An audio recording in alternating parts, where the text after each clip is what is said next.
Hey guys, welcome to the next tutorial of ethical hacking and penetration testing via Kali Linux. So in the previous tutorials, we took a look as to how we can go ahead and what are the different types of attack, what are the different layers of attack, and how people normally go ahead and DDoS particular computer or a system or a network.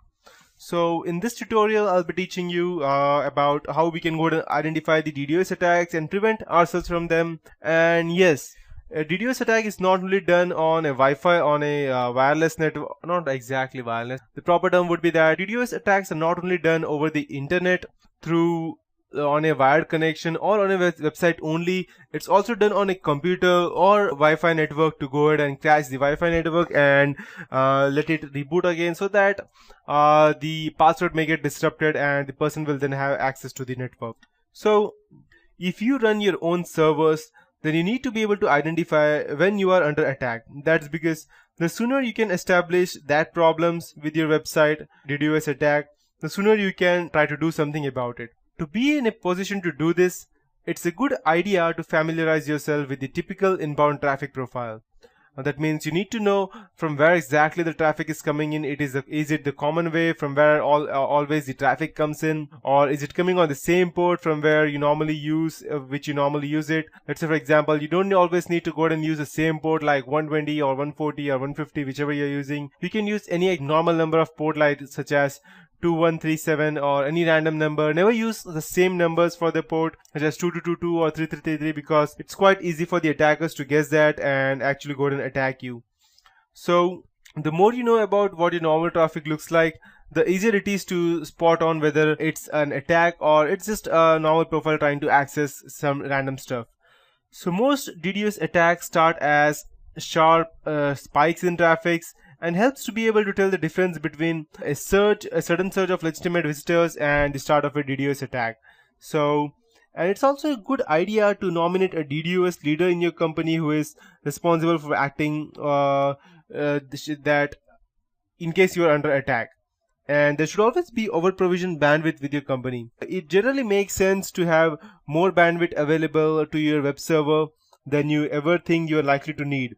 That way you can accommodate sudden and unexpected surges in the traffic that could be a result of an advertising campaign or any random stuff. And a special offer or even a mention of your company in the media would suffice that.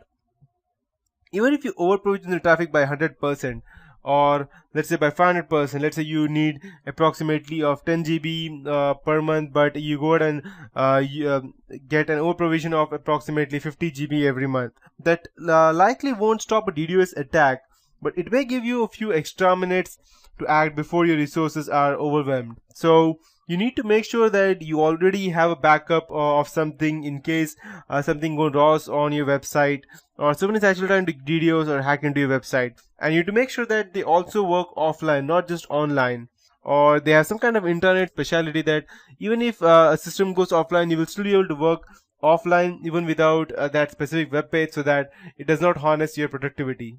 There are a few technical measures that can be taken to go ahead and run from that attack actually, especially in the first few minutes. And some of these are quite simple. For example, you can rate limit your router to prevent your web server being overwhelmed, and filters to tell you whether your router to drop the packets from obvious source of attack or time out them of open connections more aggressively.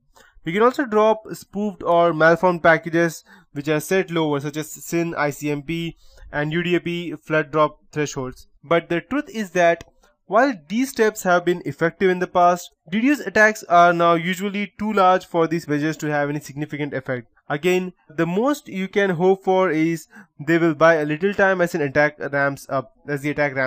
And finally, you can go ahead and always call your ISP or the hosting provider. And the next step is to go ahead and call your ISP provider or host provider if you do not host your own web server.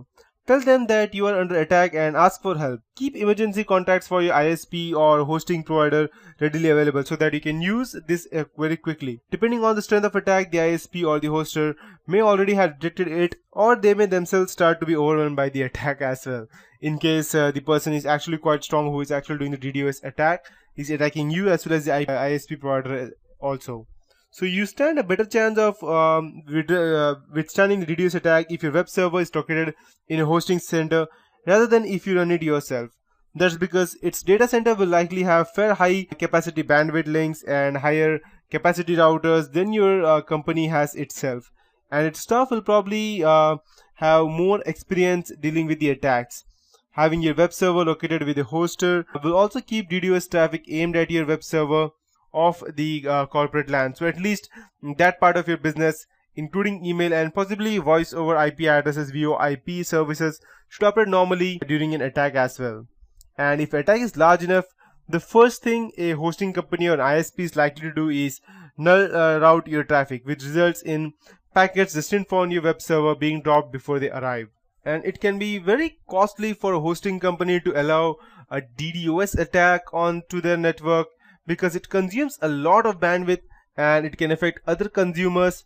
So the first thing we might say is it's a black hole for a while. It is a most famous term used by Liam and Tignap, network operating engineers at Pier 1 Hosting. And there's also a managing director of ISP and hosting, that is Tim Pat, the service providers, agrees that the first thing that we need to do when we see a customer under attack is log on to our routers and stop the traffic getting onto our network. He says, because that takes about 2 minutes to propagate globally using border gateway protocol, and then the traffic falls off. So if that was the end of the story, then the DDoS attack would be successful. To get the website back online, your ISP or hosting company may direct your traffic or divert your traffic to a scrubber when the malicious packets can be removed before the legitimate ones are sent to on your web browser. So we use our experience and various tools to understand how the traffic to our website has changed from what it was receiving before, and to identify the malicious packets. And there's also a famous quote said by the guy at Pier 1 that it has the capacity to take in, scrub and send on very high levels of packets of traffic, as much as 20 Gbps. But with the levels of traffic comparable to those experienced by spammers, even the scrubbing effort would likely be overwhelmed. So do have a DDoS plan or prevention plan in place with your ISP or a hoster, so that it can prevent or begin mitigation or divert your traffic into a mitigation specialist with the minimum delivery delay. And lastly, we have our own legal use of DDoS attack. The government uses DDoS attack to go ahead and target another companies or another, not actually companies, other countries' server to go ahead and gather information, or being a national spy agency or something.